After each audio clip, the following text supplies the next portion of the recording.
এই ছেলেটি সমুদ্রের পানিতে সবুজ রং ঢেলে দেয় এবং তারপর একটি ফ্লেয়ার জ্বালায় এই আশায় যে উদ্ধারকারী বিমান তাদের দেখতে পাবে, কিন্তু বিমানটি অনেক উঁচু দিয়ে উঠছিল, ফলে তারা কারো নজরে পড়েনি। সবাই ভীষণ হতাশ হয়ে পড়ে। এর উপর আরো খারাপ খবর ছিল, স্যাম একাই তাদের সব খাবার খেয়ে ফেলেছিল। পরের দিন দুপুর পর্যন্ত শক্তি বাঁচানোর জন্য তারা কায়াকের উপর শুয়ে থাকে। ঠিক তখনই একটি অ্যালবাট্রস পাখি ভেলায় এসে বসে। রায়ান ধীরে ধীরে হাত বাড়ায় এবং হঠাৎ করেই পাখিটির পা চেপে ধরে। তিনজন মিলে পাখিটিকে মেরে ফেলে। যদিও এর গন্ধ ছিল অসহ্য, তবুও তাদের আর কোনো উপায় ছিল না। পরের মুহূর্তেই টম অ্যালবাট্রসের মাংস টোপ হিসাবে সমুদ্রে ছুড়ে দেয়। 5 ঘন্টা অপেক্ষার পর তারা অবশেষে একটি ছোট মাছ ধরতে সক্ষম হয়। স্যাম চুপচাপ একপাশে বসেছিল, একা সব চকলেট খেয়ে ফেলার জন্য তার ভীষণ অনুশোচনা হচ্ছে।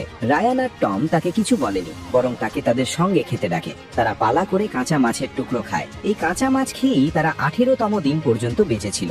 সূর্যের তাপে তাদের চামড়া ভয়ঙ্কর ভাবে পুড়ে গিয়েছিল। তারা যতটা সম্ভব ছায়ায় থাকার চেষ্টা করছিল। হঠাৎ একদিন সবচেয়ে গরম সময়ে বৃষ্টি শুরু হয়। তারা তাজা বৃষ্টির পানি পান করার জন্য মুখ খুলে ধরে এবং পরে ব্যবহারের জন্য কিছু পানি জমিয়েও রাখে। পানির সমস্যা মিটলেও অনেকদিন ধরে তারা আর কোনো মাছ ধরতে পারেনি, তাই তারা এবার হাঙরের দিকে নজর দেয়। সুযোগ বুঝে রায়ান হাঙরের লেজ ধরে জোরে টানে। এরপর তিনজন মিলে হাঙরটিকে ভেলায় তুলে নেয়। রায়ান একটি ছুরি বের করে এবং একের পর এক আঘাত করতে থাকে। কিছুক্ষণ পরেই হাঙরটি নিস্তেজ হয়ে যায়। মাংসের স্বাদ খুব খারাপ হলেও অন্তত তারা না খেয়ে মরবে না।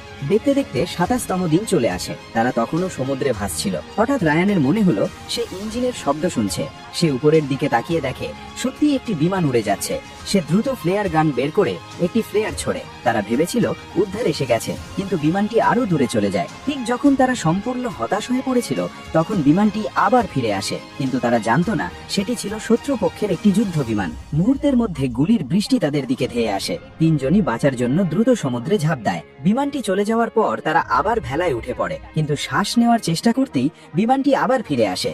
রায়ান দ্রুত অন্যদের পানিতে নামতে বলে। সে যখন পানিতে ছিল তখনই বুঝতে পারে শুধু সেই লাফ দিয়েছে। কয়েক মুহূর্ত আগেই ভেলাটিতে গুলির অনেক ছিদ্র হয়ে গিয়েছে। সে দ্রুত পানির উপর ভেসে ওঠে।